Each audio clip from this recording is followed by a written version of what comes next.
welcome to our Sherman Oaks Homeowners Association meeting. We're very excited. We have Chief Michael Moore on tonight as our featured speaker. We are changing things around a little bit tonight. We normally do our committee reports before, and then we get into the featured speaker. Because of time constraints, and we need to get the chief out by 8 o'clock.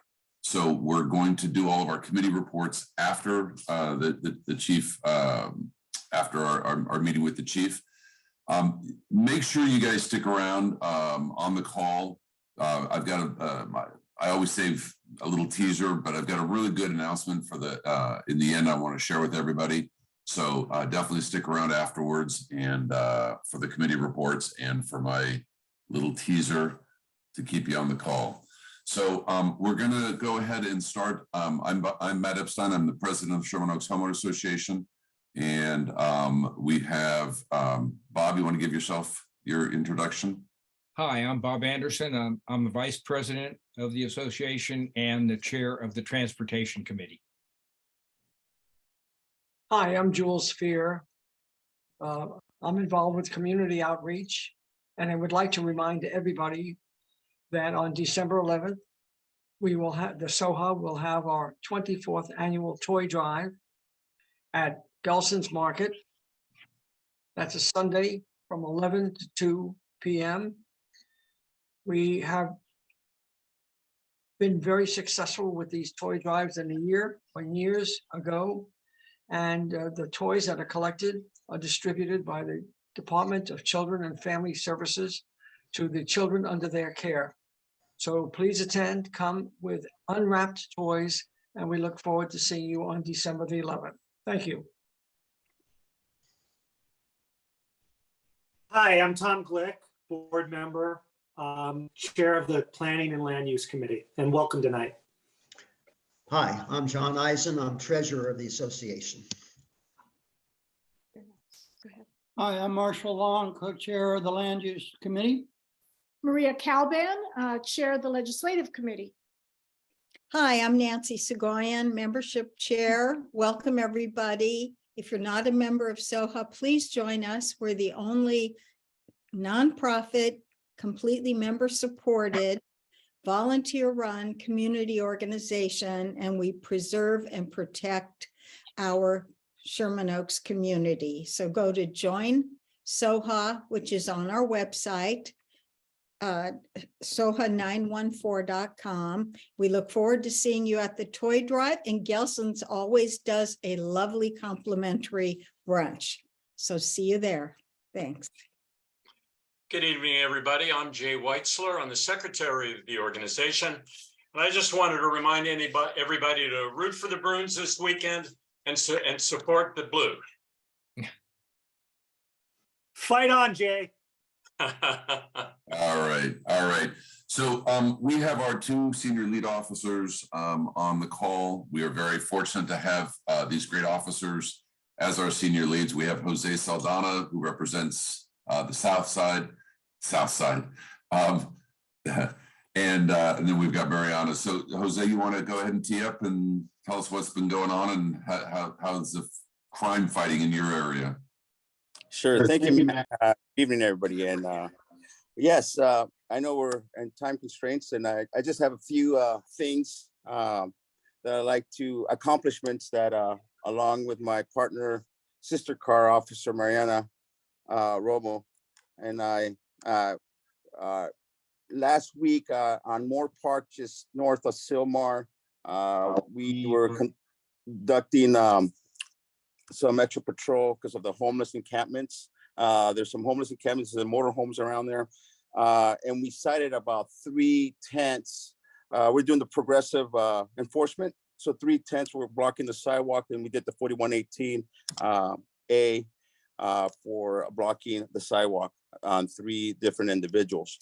That day, later on that day, we came around the corner and we found the car that was, we ran a vehicle that was parked in front of the tents, and a car came back stolen.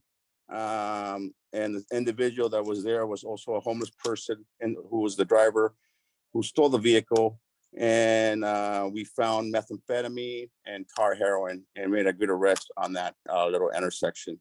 We also did a cleanup on Ventura and Stern, along with the help with CD4, Ryan and Josh, who helped us do the cleanups, and Care Plus. Most of the homeless that were there are no longer at that location. They're at different locations, but they're not there anymore. But that's my little thing. Overall, Sherman Oaks is looking just the south end of Sherman Oaks, because I cover everything south of Ventura towards Mulholland, between Coldwater and Ventura. We're down on property crime. Just my section, we're down on property crime. However, my burglaries, and I'm just talking from my side, which is south of Ventura to Mulholland, I'm up 35% from last year. So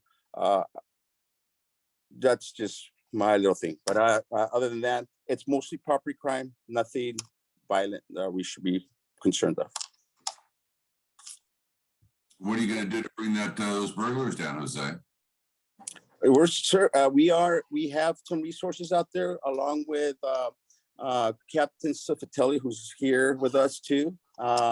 She's helping us out with additional resources that we're using, from narcotics to our gang unit and other undercover officers to work.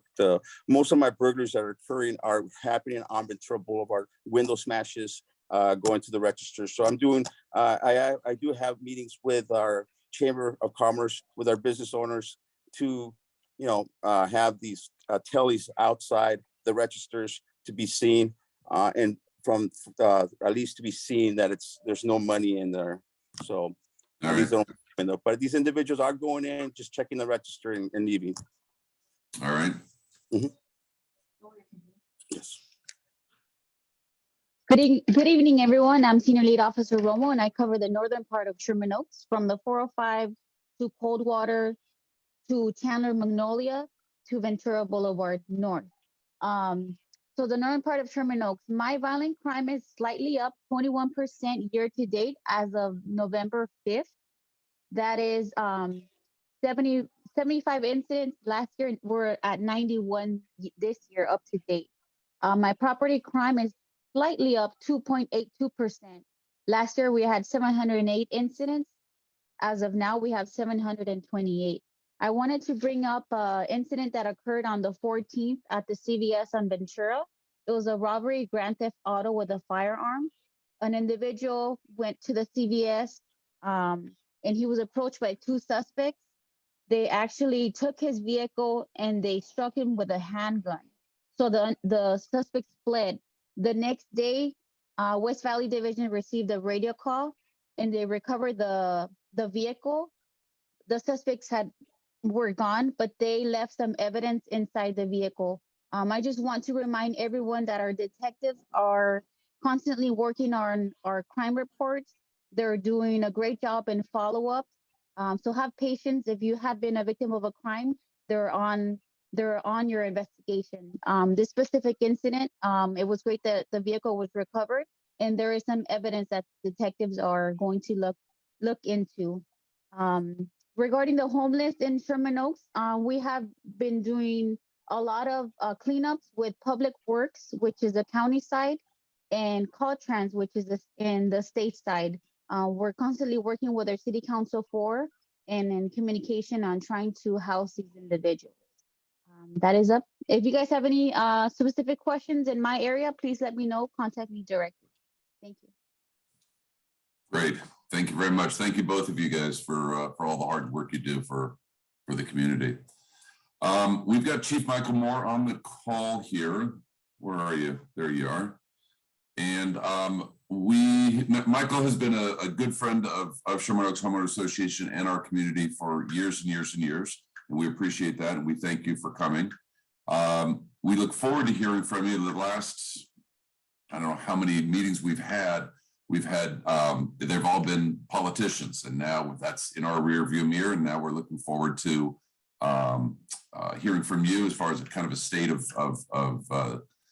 the city, the state of Sherman Oaks. And it was just announced tonight that Karen Bass is going to be our next mayor. So I'm sure you're going to have some comments on that as well. We hope you can make some comments on that and how that's going to affect the police department. Michael's been our chief of police since 2018. Is that correct? Yeah. Yes. And again, you've done an absolutely fantastic job. You're easy to work with as far as from our perspective, and we really appreciate that. So I'm going to hand the mic over to you, and then I know you've got some comments on some subject that you want to go over, and then we've got a handful of questions that were pre-submitted, and then we've got a couple coming in on the Q&A part of it, and we'll cover those. Well, thank you very much, Matt. And we have a lot of ground to cover in a short time, so I'm going to try to keep my remarks brief. Let me first of all thank Matt Epstein and the entire Sherman Oaks Homeowners Association board.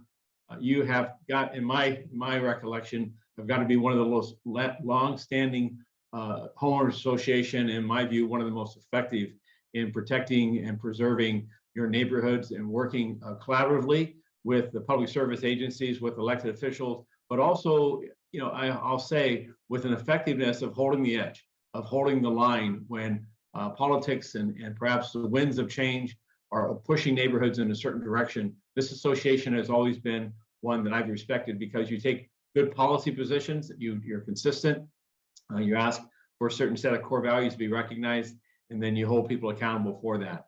I also want to thank my senior leads, Officer Jose Zaldina and Mariana Romo. Thank you for holding down the fort, for being chiefs of police from your respective basic car areas that make up the Sherman Oaks Homeowners Association. And of course, Captain Marla Cofratelli, and I'm still getting used to that name, but Marla is the acting area captain, has been for quite some time. She's doing an extraordinary job leading the men and women of Van Nuys area, and I'm proud of her work and all three of these professionals for their dedication. So just briefly, I'm going to say to the overall state of the city, I reflect back 3 years ago today where I was at, and I was getting ready for a Thanksgiving dinner the following week, having family over, and we heard something about a pandemic. At the same time, we were a workforce of more than 10,000 sworn members. We had more than 3,100 civilians, and we heard something about a pandemic. 3 years later, we've gone through one of the toughest times in any of our existence, both as a city, as a country, as a world. And during that time, also, we've seen a loss of our crime reductions that we had experienced, that we had gained over a decade, fewer homicides than we had seen since the mid-60s, overall crime down to levels in the mid-60s. And while we're experiencing the homeless crisis, a humanitarian crisis of our generation, we were largely pushing the right direction and had some very effective strategies. We lost much of that, including a reduction in crime, where we're now back about 15 years when we look at crime levels. We're not back to where we were in the 90s, but we certainly are back to where we were in the mid 2005, 2006 area. That goes for Van Nuys as well as the rest of the city. Particularly in that area was gun violence, homicides, and shooting victims. We saw the crimes such as auto theft explode after a decade of year after year reductions. So much of that, we believe, has been a result of the impacts of the pandemic shutting down essentially our entire society, including the criminal justice system. I'm proud of our men and women. We went through a free fall because of economics and other pressures that substantial workforce reduction, losing more than 800 sworn positions. We simply were not hiring. And as we saw an increased attrition of people leaving the profession, sometimes because they're frightened because of the pandemic, sometimes because of the harsh criticism and undue demonization of policing, and they just decided that now was the time to exit stage left. So the time in which we stopped hiring, we also saw back-to-back years of increased attrition. So today, 3 years later, we stand with about 9,250 officers. And with regards to our civilian workforce, we're at 2,660. So these are hundreds of fewer positions that no longer have people working those positions. And what we've had to do is reorganize our entire organization from top to bottom. And while we've protected our senior leads, we've protected the staffing levels as much as possible at the geographic areas, we've seen elimination and reduction of our specialized resources. We simply do not have detectives where we once had detectives. We don't have investigative units where we once had them because we're a much smaller department. But again, I'm proud of the work of our people because they've they've put their ears back. They've leaned in, working with our communities, staying engaged with our communities, despite the isolation, despite the threats that are out there. And as we emerge out of the COVID pandemic, we're finding that we're gaining traction and impacting the crime increases that we've seen in the past. Now, what we did see also was in this last year, 18 months, we saw increased support of this department by our elected officials, particularly when it came to staffing levels and giving us additional overtime hours. And that is also allowing us to work additional shifts and put more cops on the dots, in the streets, in investigations, and engaging with our community. The impact they're having as we stand here now across the city, we're seeing fewer homicides today, fewer shooting victims than we had just a year ago. We're still, though, far ahead of where we were in 2019. We approximately today have 45% more homicides today than we did just 3 years ago. And we have about 40% more shooting victims. The problems that we have in our neighborhoods are primarily gun driven. We have far too many guns. And this includes the Van Nuys area as well.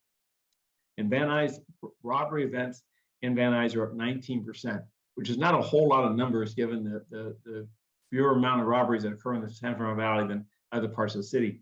But robberies in the Van Nuys area involving a firearm are up 94%. And I heard Mariana, she talked about one of the robberies that she spoke about, where a robbery that 2 or 3 years ago would have been a simply bodily force or maybe a fight or maybe a stick. Now, too many people are having a gun in their hand, and we're seeing it both in the San Fernando Valley as well as other parts of the city. Our work in combating that has been multiple faceted. One of which, and a primary objective this year, was to begin to get the district attorney's office to file gun enhancements on gun crimes. Last year, that was not the case. The district attorney, through his philosophical differences, did not believe that enhancements had a role in countering violent crime. And he and I discussed this matter. We debated it, and I'm proud to say that he did move and shift on his positions. And beginning about 6 months ago, he began filing gun enhancements. What that means is when you commit a robbery in the state of Los Angeles or in the state of California, it's a felony. You might get 2 or 3 years of state prison, which in reality means you may do a year at best if you're a repeat offender. If you bring a gun to that robbery, though, you have an enhancement of multiple years. And so it is a real deterrent for bad guys, for offenders, not to use guns. We saw that when those enhancements were put in place some more than nearly 30 years ago. So today we are seeing gun enhancements. We are seeing the court system back open. We are now having bail. We are no longer not having preliminary hearings and trials. And we are beginning to see consequences for the habitual offender. Small amount of people that are committing the majority amount of the violence I'm talking about. The other challenge you have, and this is both in Sherman Oaks as well as in Van Nuys, is commercial robberies where they're doing window smashes.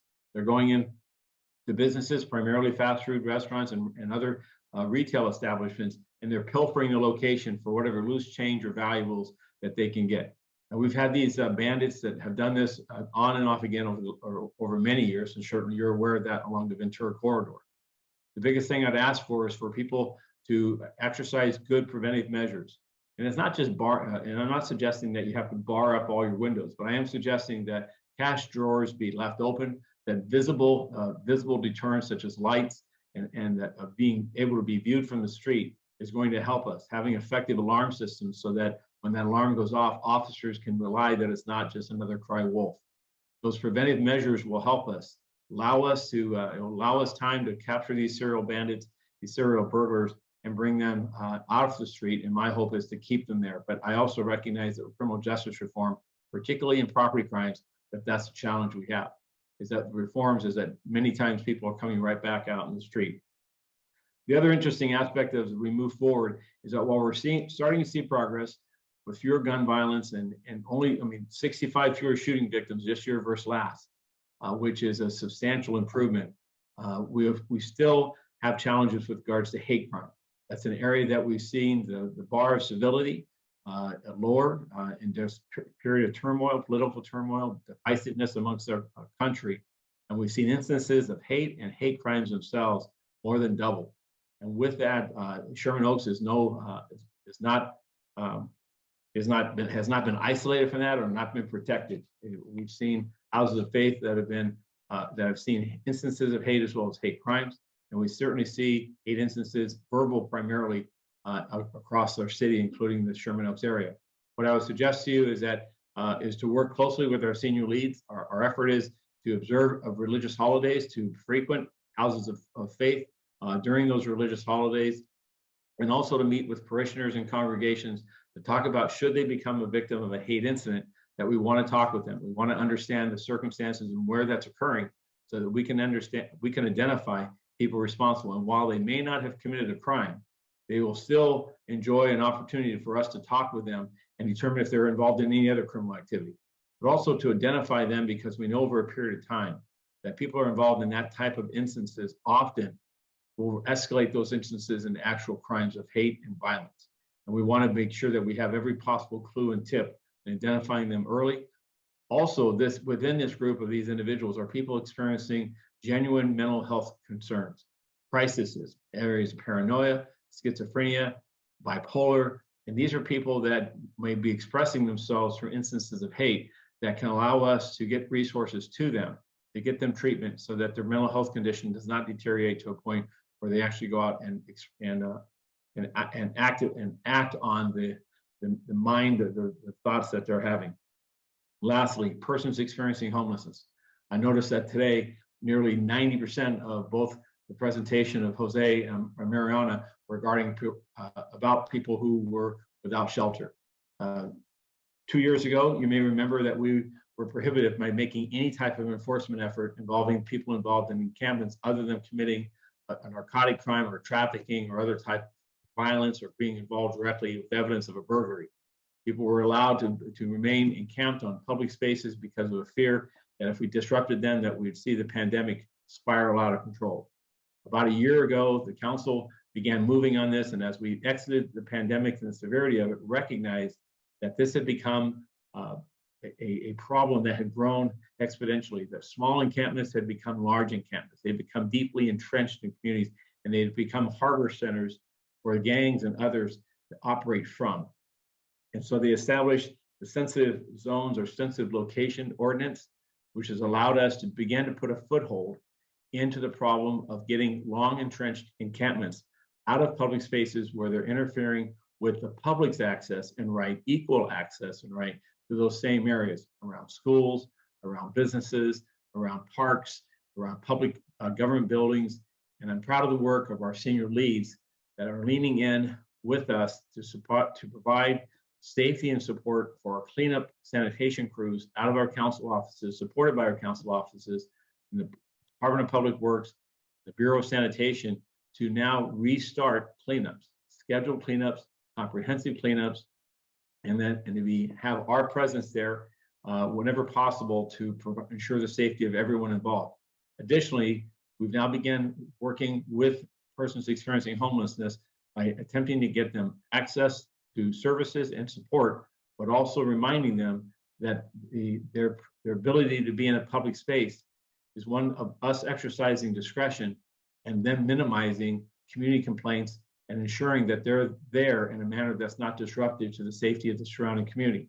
And what that means is that our officers are now offering them warnings and admonishment services, access to services by referrals and by getting outreach services to them. And we are taking enforcement action. Generally, 99% of the time, I'm proud of the work of our people because they're able to gain voluntary compliance. And they're able to give some relief to those landlords in those areas that are seeing these encampments. An area that we still have a substantial challenge is with RVs. People who are still using recreational vehicles as shelters, which again, we can now take enforcement action. We also are coupled with restraints or constraints in regards to the city's ability to actually seize those vehicles and store them as required. There's limited space and there's limited tow operators. However, the city is building that capacity. And in the interim, we're doing this on more of a task force basis where we have the most chronic or problematic areas. And we're then causing those individuals to either leave those areas or be subject to have those vehicles impounded and themselves having to lose possession and it being stored involuntarily for they could recover at some later point, but freeing up that immediate neighborhood from the public safety and public health dangers that are associated too often with these disabled, many times RVs that are dumping their waste into the street and their trash debris and just not just an eyesore, but a public health and public safety consideration. Moving forward, we've all seen, we've known that we're going to have a new mayor with the end of Mayor Garcetti's term. We've had a very active and robust campaign season for not just the mayor, but a city council members, as well as the city attorney and city controller. I am a nonpartisan. As chief of police, I'm appointed by the Board of Police Commissioners and approved by the city council. And it's not my role to petition or to campaign or to encourage anyone to go to one particular candidate or the other. And I'll not change that today in the aftermath of the race. I am grateful that as many Angelenos stepped into participating in this race. It's critical that they look at each of the candidates and that they listened to what they said and what their agendas would be.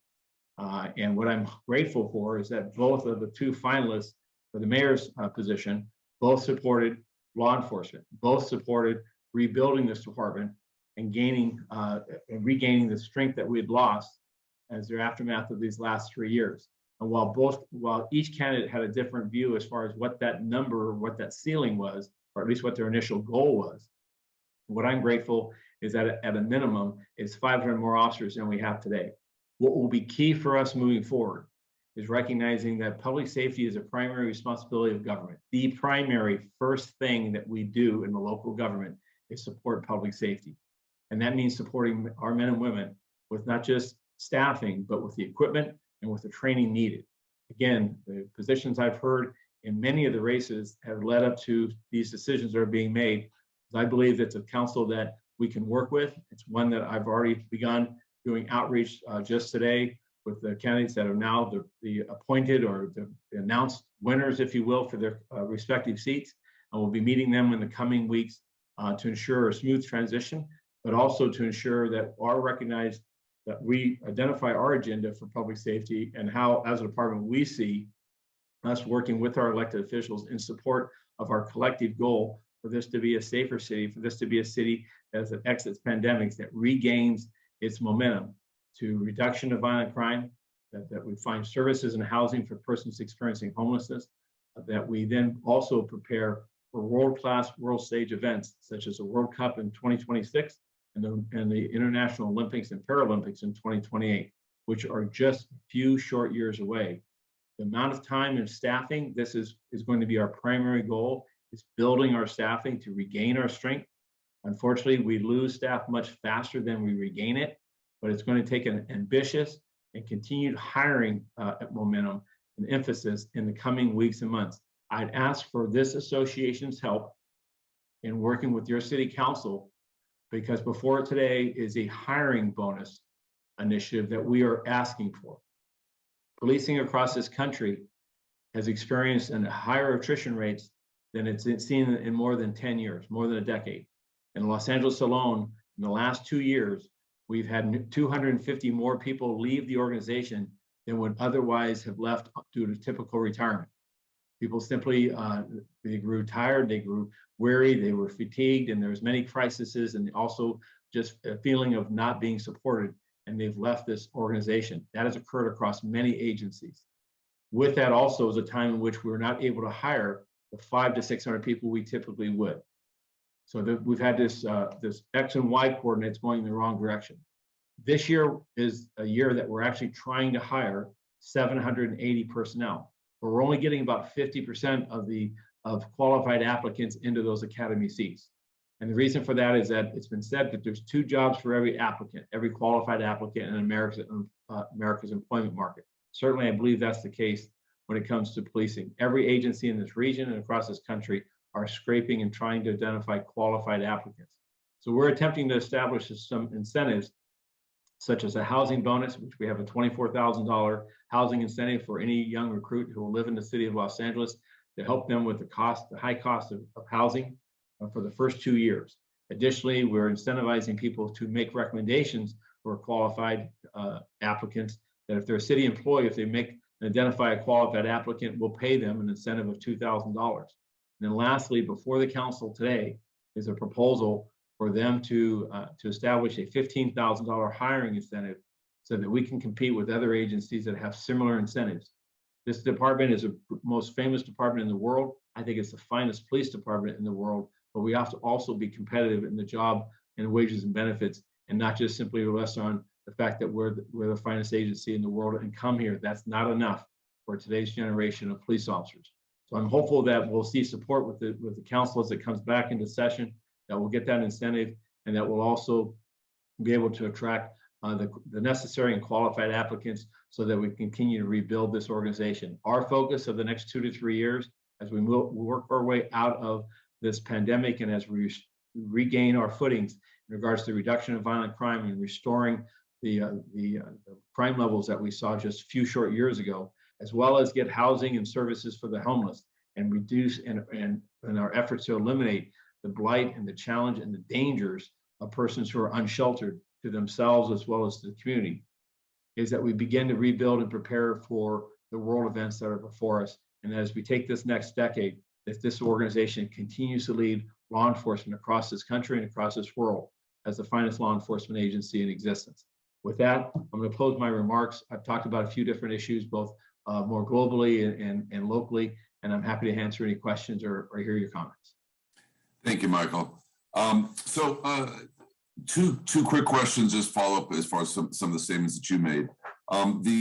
Years ago, the police academy was kind of used as a revolving door. I don't want to say revolving door, but recruits were going in, getting great training through the police academy, and then going off to other agencies that paid a lot more. Has anything been done to rectify that? Yeah, so we are currently, the people that, when I talk about our increased attrition that have occurred over the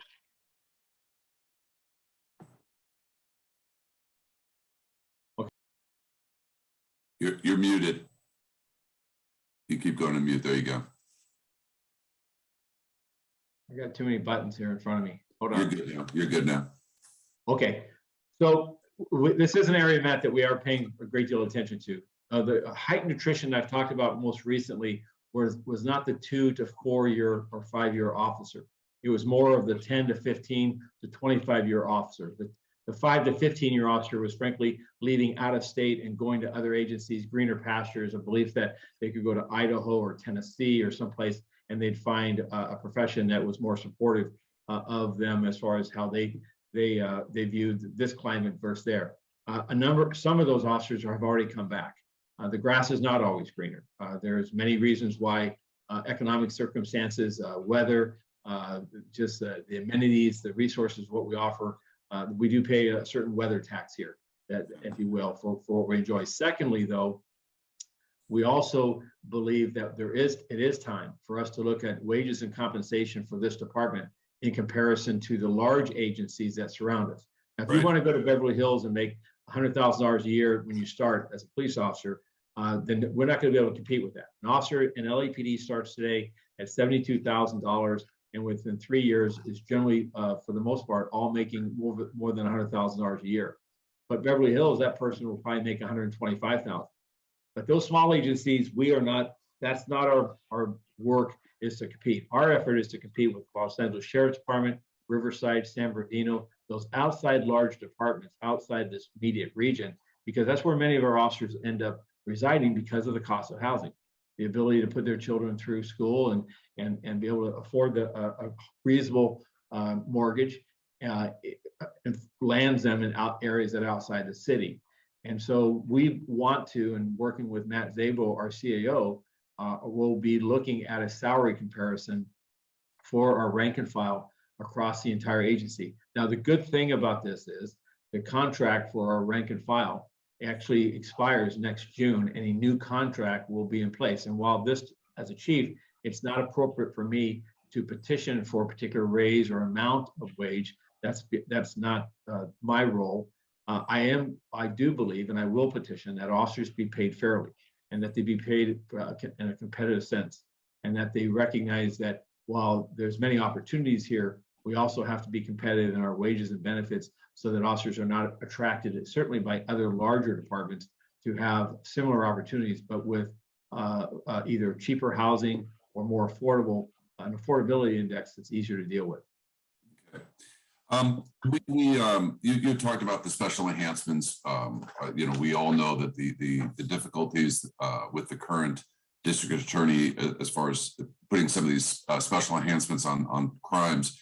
There've been, you can't miss a day on some of the different neighborhood websites where there's there's home invasions, there's people going into backyards, there's people going into businesses. Is your department looking at or trying to get any special enhancements for if you commit, if you commit a crime and you're wearing a mask or wearing a hoodie to commit that crime, that's a special enhancement? I mean, so many options are, a male Caucasian with a hoodie and a mask. Yeah, so let me address this. This is a petition. This was an idea that is more than, I think it's nearly a decade old. We not recognize people who use hoodies or wear masks, and as an effort to deter their detection. The challenge with that is that we now have this thing called a pandemic, and we have the fact that people wearing masks, for protective measures, and so now this right now is not a time in which pursuing legislation or some type of enhancement for wearing a mask into a business would have any chance of prevailing, because we have standing health orders that encourage everyone to continue to wear masks in public settings. This is not the season for that. I hope to get to that at some point. I'm hopeful that we're not going to become a Singapore or some country that has a mask as a standard, just for me, just as a matter of comfort and culture. But I will say this about enhancements. We have seen a marked movement, and the DA's office today is regularly filing gun enhancements involving robberies and other violence. I mean, on a regular basis. He is also now, his deputies are also now filing persons committing felonies who are previous felons. He's also filing enhancements for persons who are out on a felony charge and commit another felony charge. He's filing against juveniles for murder and other heinous crimes that, again, all of these, just a year to 2 years ago, we were getting nothing. He would just flat refusals. So I'm not here to petition for elected officials, but I am here to be honest and straightforward that when the district attorney's office is engaged in what I believe exercising the prosecuting authority as well as responsibilities to represent the victim, to represent the people of Los Angeles, to represent the state, and to do so in an adversarial manner, meaning that's the court systems of today. They're the prosecutor. They're the ones to pursue justice, which includes primarily the interests of the community and the victim. And while there must always be consideration for due justice for the offender, for the suspect, at times that balance, in my view, seemed out of whack.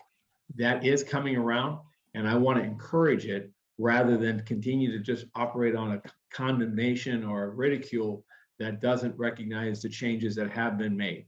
Again, I'm not here to take a position regarding the district attorneys who've been duly elected, and where we've agreed and where he and I do agree on is that we go out and focus on violent crime and the habitual offender. We identify them and we pursue every lever of the criminal justice system to hold them accountable and to hold them away from a community that they continue to prey upon. And every act that his office does to pursue that, they'll have my full support. And in instances where I feel they fall short, then he and I talk and I'll express my disappointment. You'll notice on our public statements when we talk about arrests, when we talk about filings, we'll talk about whether or not enhancements are given. And that is purposeful so the public can recognize that there has been a shift and to encourage those that continued evolution. We all move, we all come in with ideas. I've been on an evolutionary scheme my entire life. And I expect that in fairness to George Gascon and others, that we all learn, and while we have ideas, we have ambitions or thoughts how things should be, we also have to look at the realities of what we saw. And what I've seen in the last 3 years is that we had a criminal element that had gamed the system. They recognized the weaknesses and they preyed upon it. And we're changing that reality today but it's going to take us time to build our way out of this. Okay. We have a very active homeless committee or unhoused committee. Larry Slade chairs it and worked with Tom Glick on it, and we have other members of our association on it. They've got a couple of questions for you. I'm kind of going to paraphrase it all into one question, though. The community is getting mixed messages as far as who to call when there's an unhoused person by the school. Who do the schools call? Who do the parents call? Who do the teachers call when there's an incident at the school? Is it LAPD or is it the school police? Also, who do the businesses call now? Because the council office was, had a special task force that they were working with, and now that's been disbanded in Sherman Oaks. So is it still, is 100% of those calls going to you, and is there enforcement actually happening? So you're talking about campus instances on a campus, right? No, not on the campus, but if there's homeless issues, there's somebody yelling and shouting on the street, on the sidewalk, in the front of. Oh yes, okay. At a school or in the immediate vicinity, yeah. Please, those continue to be calls to us. The school zones are sensitive areas, and we now can enforce those individuals. Now, a person yelling at a school on a perimeter of a school, the officers will be challenged with understanding: is this a protest, a demonstration, or is this a 5150 or a person experiencing a mental health crisis? And if they're disrupting, and their actions are disrupting to the school, that we can require them to leave that area, and we can, and of course we seek voluntary compliance. If the person is experiencing mental health crisis, that's a time for our SMART teams to respond and to assist in evaluating whether this person should be subjected to a 5150 hold. Generally, a response of an officer to the location, 99% of the time, 95% of the time, and I'll ask Jose and Mariana if their experience is different, we're going to be able to cooperatively, we're going to be able to gain their compliance once law enforcement shows up. But we will still respond to those. I know that our response times have lengthened with the shortage of personnel. An average response time in the San Fernando Valley could be as much as an hour to a routine call. Now that doesn't, there are ebbs and flows of workflow. And I'm not saying that every time you call Los Angeles Police Department, it'll take an hour for us to get there. Sometimes, unfortunately, it'll take longer on a routine call. An emergency call, we're there in less than 7 minutes. And an urgent call, depending on how severe this event could be, it could be 15 to 20 minutes. But I would encourage you still to call. Okay, and why doesn't LAPD do what other cities have done, the blended approach, where there's a homeless issue, and along with LAPD, there's for instance, in Houston, they have a medical care division. Right. So I would challenge you to look at the size of those, not the size of Houston, but we hear of the programs. Los Angeles Police Department is in support of what's called the Circle program that has been established. The Valley is unfortunately going to be probably one of the last areas to receive the teams, but they started in Hollywood and Bennett and the Pacific area. They've expanded to Central, Hollenbeck, and Newton, and they're going to continue their expansion. I believe the San Fernando Valley is scheduled to have their first Circle team in, I think, the second quarter of 2023. A Circle team is a mental health professional, an outreach and service provider, and a person who's been previously experiencing homelessness. So a person who's culturally aware of and has standing in generally homeless encampments and the types of circumstances that you'll typically see in a public setting. They work 24 hours a day, 7 days a week, a big key. And their charge is to establish relationships with the homeless population in that region and to offer them services, gain their trust, and try to case manage them in field context to eventually take advantage of those resources. Many of the people they come in contact with, people you're talking about right now, are shelter resistant. And so for us, the first encounter, they're not taking a Project Room Key, they're not taking temporary shelter. We do see the value of alternative services. And I will tell you that generally in the field of this work, homeless outreach providers and service and counselors do not want a police officer with them, because this badge and this uniform and our presence as a way of, in their view, many times undermines their standing or their ability to gain trust. So I would welcome the ability. Our SMART teams are an example of multidisciplinary teams with a police officer working with a mental health counselor, and they work across 24 hours a day, 7 days a week. But what we need is certainly the Circle program to expand exponentially, so that just as we put out 8 or 9 units in the Van Nuys area every day, 24 hours a day, that there are 4 or 5 of these Circle units roaming around. That would take a lot of workload off of our officers, because they could handle the low-level matters. They could resolve them in those instances where they could not. They'd call us in. That's the experience that we're seeing in Hollywood today. I would welcome anyone from the Sherman Oaks Homeowners Association to take a field trip up to Hollywood, and just observe the program. I think it's something that would help bring you back, to help you petition for your local city council member and the mayor's office to have such resources along the Ventura corridor, the Sepulveda corridor, Woodman corridor. There's just areas that I recognize in the San Fernando Valley, having lived out here a long time, that there are definite, you've seen over the last decade, a substantial increase in the number of homelessness and the chronic ones that are creating the types of quality of life problems you've described. You have an officer in charge of that division, right? I mean, if our homeless committee wants to get in touch, it's not through you, it's through who? Well, no, so, well, yes, I do. But there's a commanding officer there. There's a captain there, just as Marla is a captain here. What I would suggest, though, is Commander Billy Brockway, and he's a homeless coordinator for the city of Los Angeles. And Okay. Commander Brockway would be happy to, again, accompany you, Matt, or your team, or your homeless committee, and you can meet with the firm. That's an organization called the Urban Alchemy. I did a walk with them about a month and a half ago, and as they engaged in their outreach activities, learned of their effectiveness, and witnessed it firsthand, and also spoke with a lot of officers that that recognized and applauded their work, because it's taking work and obligations off of us. Right now in the San Fernando Valley, there are no homeless outreach and service providers. Well, there actually are. It's called the fire department and the police department. Right, exactly. That's what's got to change. Right. Okay. We've kept you 5 minutes over your deadline. Thank you again for everything that you do. I just have one other quick question, though. For the folks that we didn't get to your questions, we'll send those over to the chief, and he'll get back to you, or the right person will get back to you on that. But one person did want to know, and I've got other folks that I know did want to know as well.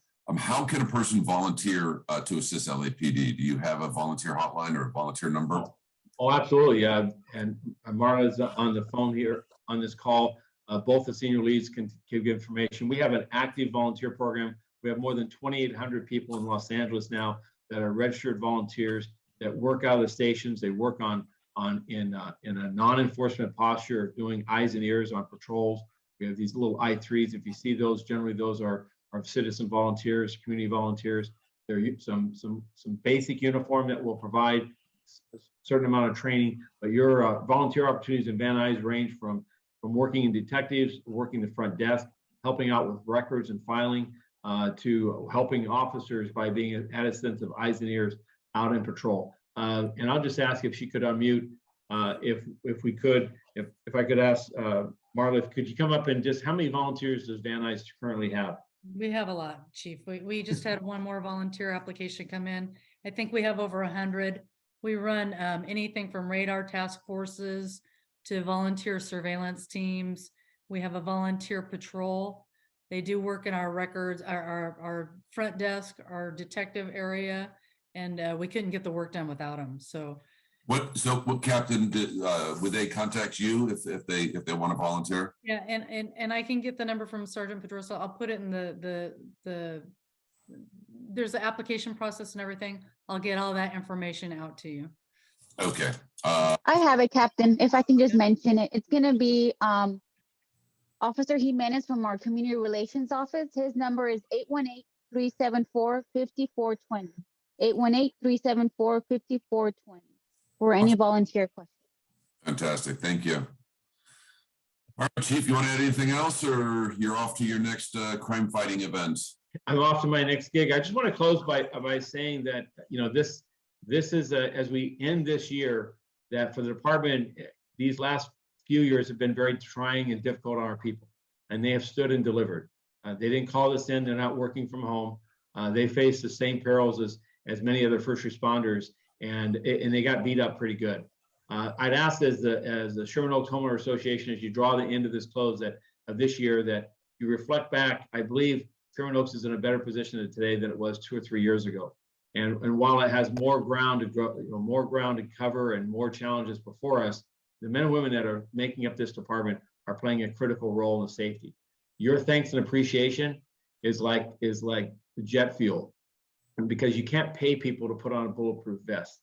You can't give them enough, enough food or enough donuts or whatever. The reality is that job conditions, work conditions, that's my responsibility, and we need to have a solid organization that support our people. But a community that supports our people is tenfold more powerful. So if you can, to the sense of you support LAPD by a nod, a wink, a thumbs up, any type of encouragement to them is going to encourage their heart and let them know that they matter. 3 out of 4 Angelenos want more police in uniform in their neighborhoods. That's not what the narrative is still in far too many conversations. And yet I know that that's what 3/4 of Angelenos want. We just need to hear more from the 3/4 rather than the 1/5. Great. Thank you again. Thank you all. Have a wonderful Thanksgiving. You too. All right. So I'm going to, we're going to get into our committee reports. We're going to bring Andy Solomon first up, neighborhood prosecutor. Perfect segue, because you deal with some of the minor crimes, but important crimes, property crimes, such like that. So why don't you tell us what you've got, Andy? Sure. Hi, everyone. I'm Andy Solomon from the City Attorney's Office. I'm your neighborhood prosecutor, so I cover Van Nuys and Sherman Oaks area. I work very closely with the senior lead officers and with all of LAPD, really, and with CD4 for Sherman Oaks, as well as anyone who will work with me to solve problems. Right now, Ventura and Stern is looking pretty decent. That was a main project that we've been working on. The 3 agencies, my office, LAPD, and CD4. It's still not done. I don't think. There's a few loose ends. We want to make sure that we can stabilize that neighborhood, but there's been progress. As far as our gentleman who threw poop at the business owner in Ventura, he has been confirmed by the mental health court that he is not competent to stand trial. So now we're going to be moving forward. I'm going tomorrow to court for that, to criminal court, which we're just going to confirm what the mental health court had stated. And now he's going to be in the hands of DMH. Hopefully that process continues to move smoothly. This is again a joint project between me and the neighborhood prosecutor in West LA. So we're trying to, because he has a case there. So we're trying to make sure that he gets the services he needs. He's not released prematurely into our neighborhood again. And that he's just doing better in life and not out on the street and hurting people. I'll keep it really short. So if you guys have any issues that you want to talk to me about, or you don't even know who to go to, feel free to reach out to me by email, or use your board members who are really good at contacting me and answering a lot of questions. But my email directly is andy.soliman@lacity.org.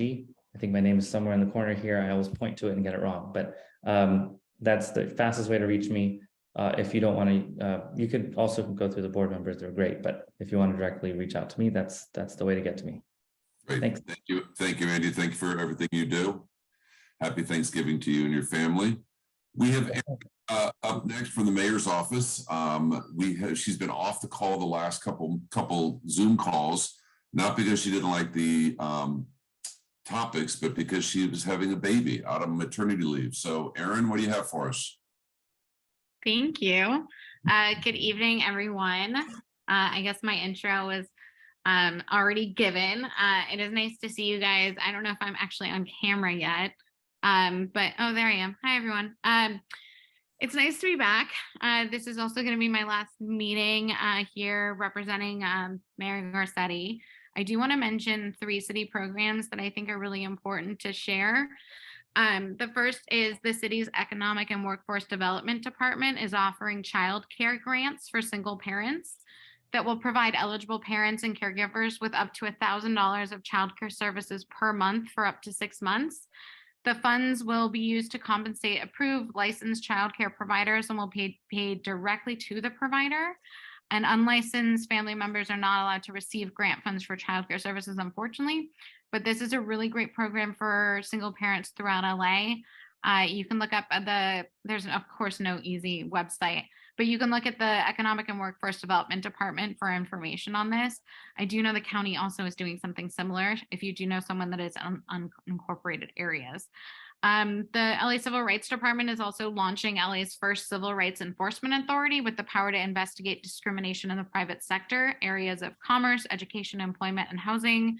They'll be turning discrimination complaints into cases and imposing penalties up to $250,000. You can go to civilandhumanrights.lacity.org. You can do a complaint online or via phone.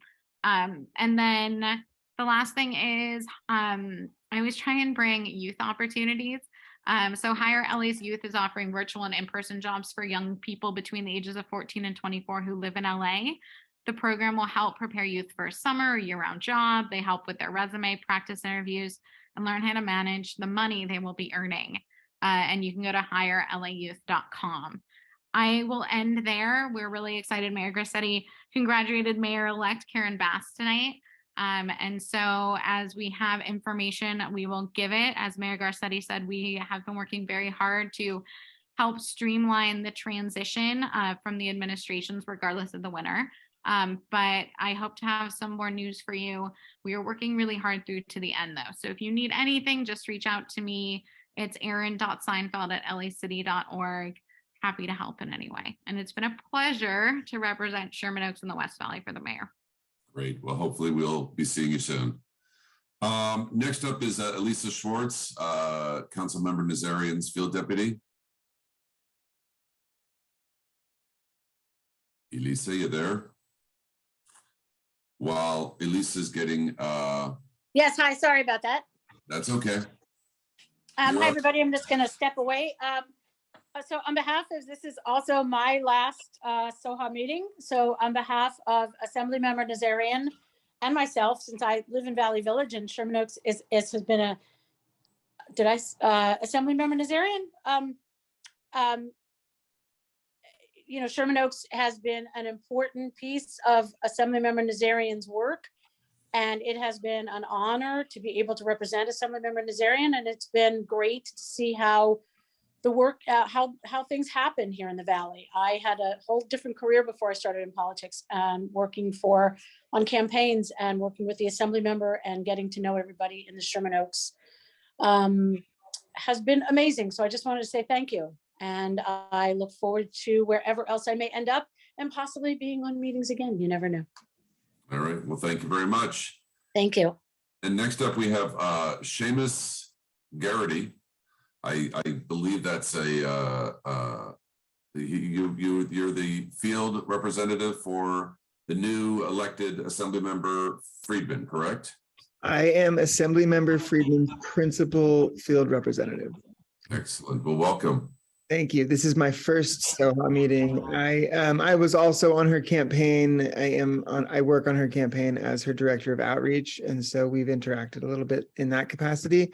But tonight I'm here as a representative of the district office for Assemblymember Friedman. I have been with the Assembly member since she was first elected to the 43rd Assembly District, and I will continue to serve her in the 44th Assembly District. I just wanted to come and introduce myself, and I'm happy to answer any questions. The only tidbit I have or piece of information that I think is important and timely is that we are currently building the legislative package for 2023, and it is you have a golden window currently until January to, if the organization has legislative ideas, now is a great time to connect. And also my email is first.lastname@asm.ca.gov. And I'm going to put my tag in the for the host and panelists. But one day I'll make sure you guys have my card. If any of your membership wants to reach out to me, please share my contact info. Okay. It doesn't have my. All right. That's all I got. If there's any Great. questions, I'm happy to answer. Great. Thank you very much. Look forward to working with you in your office. Ryan, you have a report on what's happening in the council? I do. Thank you, Matt. Hi, everyone. Good to see you all. Ryan Ahari, Sherman Oaks Field Deputy for Councilmember Nithya Raman in the 4th Council District. Really quickly, I did just want to mention, yes, a while ago, council office, we did disassemble our Ventura Boulevard team. This was our team of dedicated homelessness staffers who would be the first line of contact for businesses along Ventura who had specific concerns and issues related to unhoused individuals. So although that team no longer exists, our homelessness team still does. So I did want to let folks know you can always contact our office. You can always contact me. You can always contact our homelessness team. And at the end of the day, the approach is the same. We will still always show up to businesses to provide any type of outreach that we can to any situation involving a person experiencing homelessness. So I just wanted to do a quick plug for that. I also wanted to mention that Councilmember Raman is going to be lighting up City Hall yellow to commemorate World Day of Remembrance for road traffic victims. This is going to happen on November 20th. 245 people have been killed due to traffic violence in our city, which is really unfortunate. 1,000 people have been seriously injured. And so this is our way of bringing attention to Vision Zero within the city of LA to reduce, to zero incidents involving collisions and pedestrians and fatalities and all of that. I also wanted to mention a couple other things. Chief Moore mentioned hate crimes reporting earlier. I wanted to mention that the council member earlier this year focused on an ordinance which now allows residents to report hate crimes through 311. And I know this is a huge concern. So I want to make sure folks are empowered with this information. You can report hate crimes through 311, and then it gets routed to LAPD. Two last things, City Council passed 2 motions that the council member introduced for some different reforms and combating corruption. One of them is the Independent Redistricting Commission, and another motion is for a 2024 ballot to be given to the voters to select. And I think the specificity is still being it'll be given a report back to the city in an ordinance to see what else we can do in terms of expanding council, in terms of additional disclosures for lobbyists that are lobbying neighborhood councils and all of that. Finally, I wanted to mention our office has a specific pool of funding with discretionary funds. And so I just wanted to let everyone know that we decided to prioritize tree trimmings along Ventura. So these are specific funds that our office could have used for different things, but we decided Ventura looks like we're having some extra bushy trees. So if you see trees that look a little thinner, it's thanks to those discretionary dollars. So if you ever need to get a hold of our office or myself, you can call or text 213-424-2412, or you could email ryan.ahari@lacity.org. Sorry for the lengthy report, but those are my updates. So thanks, everyone. Great. Thank you, Ryan. Hey, Ryan, also, my phone kind of lit up when the chief was talking about the task force that's going to be working with their department. Your office, the council member actually had that in your office, that group, correct? Which task force, Matt? The ones that go out with LAPD, I forget what he called it, the round table, the round Knights of the Round, I don't know what he called it. But is it the circle team? The circle team. I will follow up with you. I don't have information on that. Hey, Matt, the circle, this is Officer Saldana. The circle team is not, it's gonna, we have it, we're getting it next month, but they'll be on a pretty much in the centralized, in the center of our division.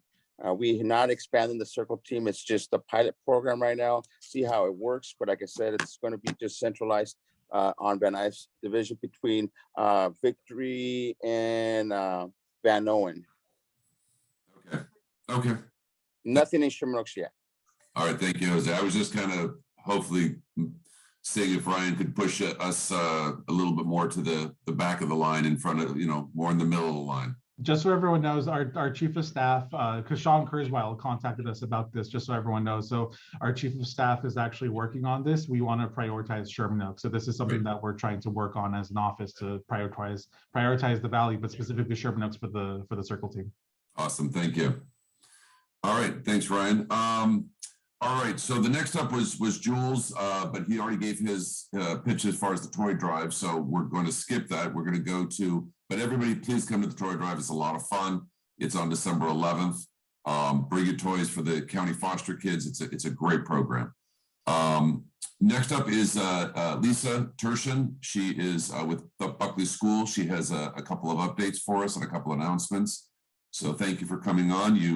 We love having you guys in the community. And what do you have for us? All right, thank you, Matt, and thank you, Jay, for allowing Buckley to give an update, a few minutes on the community, on our operations, as well as to be available in case there are any questions or concerns about our operations. So the first thing is Buckley plans to file an application with the city to replace our 50-year-old field.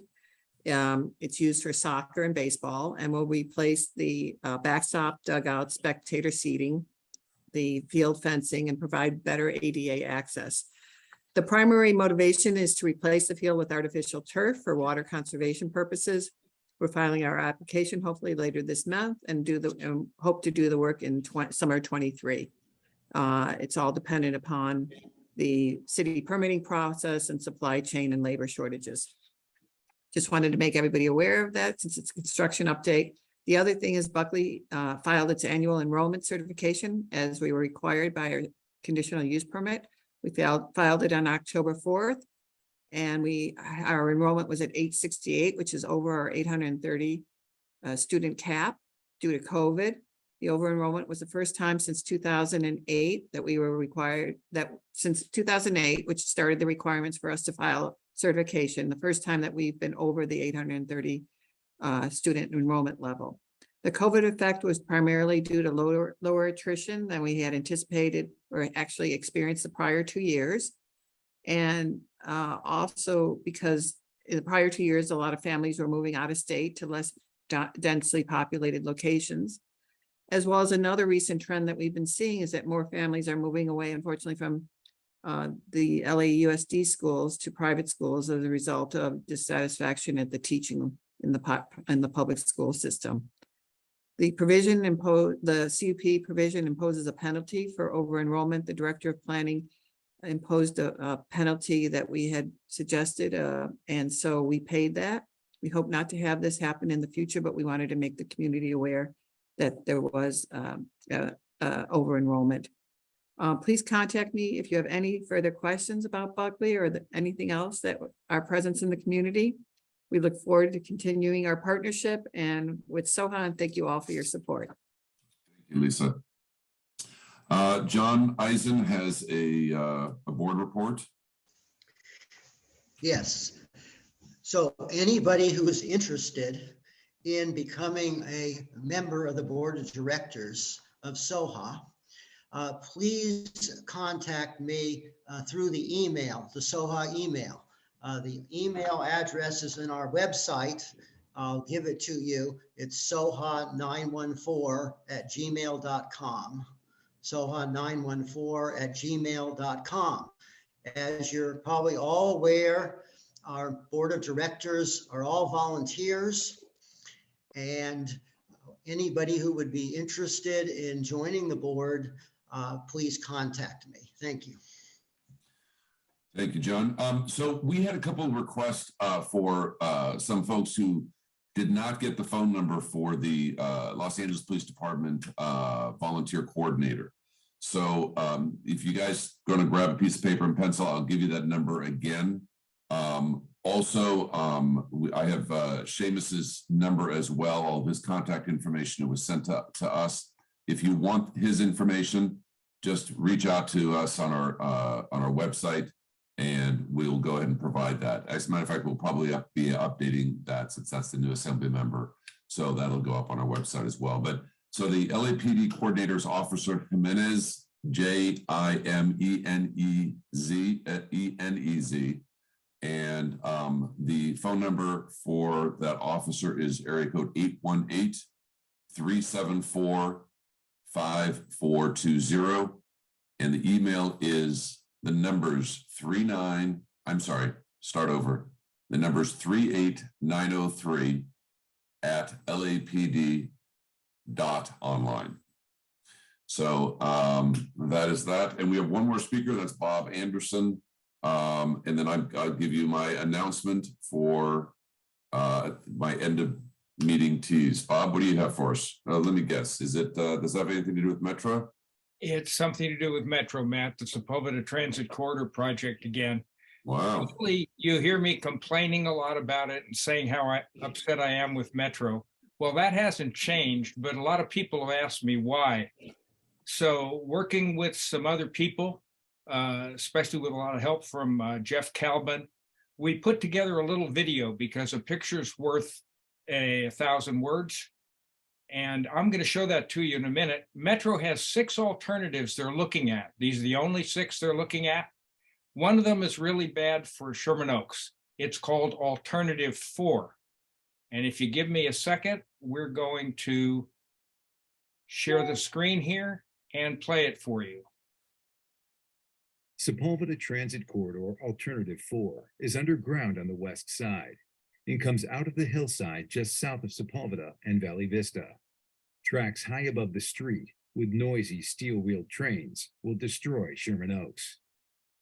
This is the proposed above-ground metro impact at Sepulveda and Ventura, at the 101, at Burbank, at Oxnard. We need mass transit, but not this. This transit option through eminent domain wipes out houses and apartments by Delgado, Valley Vista, and Sepulveda. We can't let this happen. The Sherman Oaks Homeowners Association has started its own public outreach. Let us keep you informed. So I think you see that that's not going to be really good for the Sherman Oaks area. And what we're doing is setting up our own public outreach because frankly, people, Metro is not telling you enough information. In the past 1 year, they've spent $50 million with 3 contractors to design these alternatives. And they are not telling us any more information than they did 2 years ago. And they're going to spend $100 million over the last year and next year, and we're still not getting information. So SOHA has started our own outreach program. If you want to receive the material, email Fair Transit, FAIR Transit, with the number 4, Sherman Oaks, Fair Transit 4 Sherman Oaks at gmail.com, and we'll add you to the list. Thanks, Matt. Thank you, Bob. All right, so thank you all the board for everything that everybody does. Hold on, what is it? There we go. All right. So I wanted everybody to know, everybody knows that December is a dark month for Sherman Oaks Homeowners Association, so we will not have a Zoom call for December. This is our last one of the year. For starting January, we're all very, very excited. We are going back to in-person meetings. Yay. So there will be, we're doing in-person meetings again. If you do not want to go to an in-person meeting, we will have a Zoom setup, hopefully, and it will only be you can only listen into it. You can't be interactive with it because we're not going to be monitoring it. So basically it's going to be live streaming through Zoom. So you can still stay at home if you're uncomfortable going into a public arena. If you want to wear a mask, you can also wear a mask. We're very excited. Jules has been working diligently to bring restaurants, a restaurant of the month, and he's got a great restaurant coming on board. We have a great speaker, So I'm not going to tell you who that person is, but you're going to definitely want to be there for this event because it is going to be our kickoff event. We haven't met in person in a while. And by the way, we're not meeting at our old site. We're not meeting at Notre Dame High School anymore. Our new location is the Adult Center on Van Nuys Boulevard. It's great parking. It's a great facility. We've got the big room there. We've got a great kitchen there. There's parking on Van Nuys Boulevard. You can walk right in, or there's parking there right on that parking lot right next door to it. So there's, I think, 64 spots there. So one of the issues that we had at Notre Dame High School was parking. And so we're not going to have that issue here. Very excited about this. So hopefully we'll see you all there, and hopefully it'll be standing room only. So that is it. Wish everybody a nice, safe, happy Halloween. I'm so tired. Happy Thanksgiving and a happy holidays to everybody. And we will see you in the new year. Thank you. Thanks, everybody.